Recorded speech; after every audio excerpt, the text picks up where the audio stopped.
కోనసీమ వాసుల చిరకాల స్వప్నమైన railway line అంశం ప్రస్తుతం అటకెక్కింది. కోనసీమలో రైలు కోతి వినిపించాలనే దృఢ నిశ్చయంతో అప్పటి దివంగత లోక్సభ స్పీకర్ గంటి బాలయోగి నాటి రైల్వే శాఖ మంత్రి మమతా బెనర్జీతో 2000 సంవత్సరంలో అమలాపురంలో శంకుస్థాపన జరిపించారు.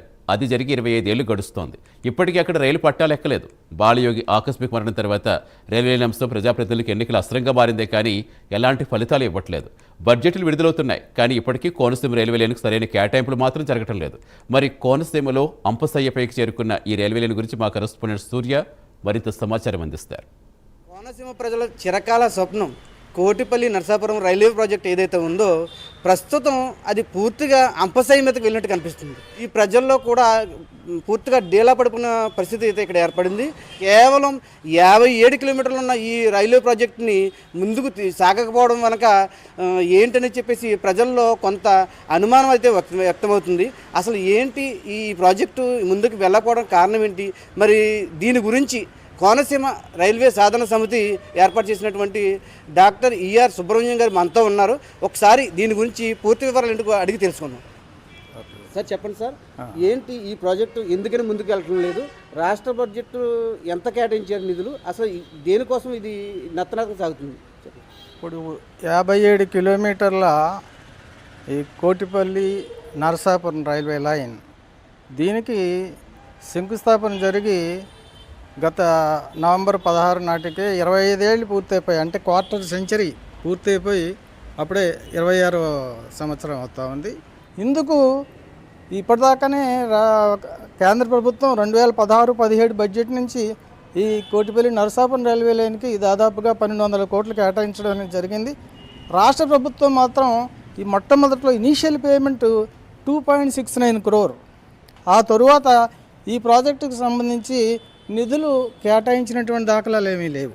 దీనికి ఈ ల్యాండ్ ఎక్విజిషన్కి సంబంధించి, అంటే బ్యాలెన్స్ ల్యాండ్ ఎక్విజిషన్ ఏదైతే ఉన్నదో దానికి సంబంధించి నిధులు కేటాయించినట్లయితే అటు రైతులకి నష్టపరిహారం చెల్లించి ఆ భూములని ఎక్వైర్ చేసి ఈ రైల్వేస్కి దాన్ని హ్యాండ్ ఓవర్ చేయడం అనేది జరిగి తద్వారా ఈ ట్రాక్ నిర్మాణానికి ఈ వీలు కలుగుతుంది.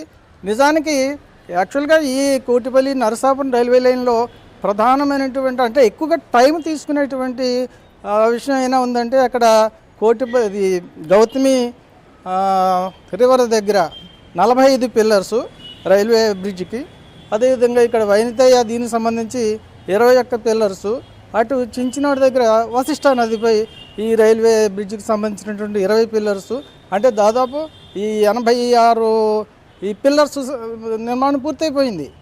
ఏదో కొద్దిగా చిన్న చిన్న బ్యాలెన్స్ ఏదో తప్ప అది పూర్తయిపోయింది. ఇంకా ఈ భూసేకరణ పూర్తయినట్లయితే ట్రాక్ నిర్మాణం అనేది పెద్ద టైమింగ్ కాదు. సైమల్టేనియస్గా అటేమో ఈ స్టేషన్కి సంబంధించినటువంటి భవనాల నిర్మాణము, ఇతర ఇన్ఫ్రాస్ట్రక్చరు, ఈ విధంగా ఈ ట్రాక్ నిర్మాణం అనేది సైమల్టేనియస్గా అవసరమైతే 2-3 పార్ట్లుగా విభజించి 3 రకాలుగా కాంట్రాక్టులు నిర్ధారించి కూడా దీన్ని పూర్తి చేయొచ్చు. ప్రస్తుతం మన అమలాపురంలోని జేఏసీ కన్వీనర్ బండారు రామ్మోహన్ గారి ఇంటి దగ్గర అయితే మనం ఉన్నాం. ప్రస్తుతం ఆయన అడిగి తెలుసుకుందాం దీని గురించి. సార్ చెప్పండి, మరి కోనసీమ రైల్వే ప్రాజెక్టు పూర్తిగా అంపశయ్య మీదకి వెళ్ళిపోయిందా, లేకపోతే ఏంటి? ప్రజలు రకమైన అనుమానాలు అయితే వ్యక్తం చేస్తున్నారు. దీని గురించి మీ అభిప్రాయం చెప్పండి. అయితే కోటిపల్లి నరసాపురం రైల్వే లైన్ అనేది కోనసీమ ప్రజల చిరకాల వాంఛ. ఈ ప్రాజెక్టు ఎప్పుడు పూర్తవుద్దా అని గత 2.5 దశాబ్దాలుగా యావత్ కోనసీమ ప్రజానీకం అంతా కూడా ఎదురు చూస్తున్నారు. అయితే కోనసీమ జేఏసీ మరియు అనేక సంస్థలు చేసిన పోరాటాల ఫలితంగా 2015 సంవత్సరం నుంచి కూడా కేంద్ర ప్రభుత్వం ఈ ప్రాజెక్టుకు నిధుల కేటాయింపులు చేస్తుంది. 2015 నుంచి ఇంచుమించు 2024 వరకు కూడా సుమారు 1000 కోట్ల రూపాయలు నిధులు కేంద్ర ప్రభుత్వం కేటాయించింది. ఆ 1000 కోట్ల రూపాయలతోనే ఈ మూడు నదుల దగ్గర కూడా ఈ రైల్వే లైన్ పనులు జరుగుతున్నాయి.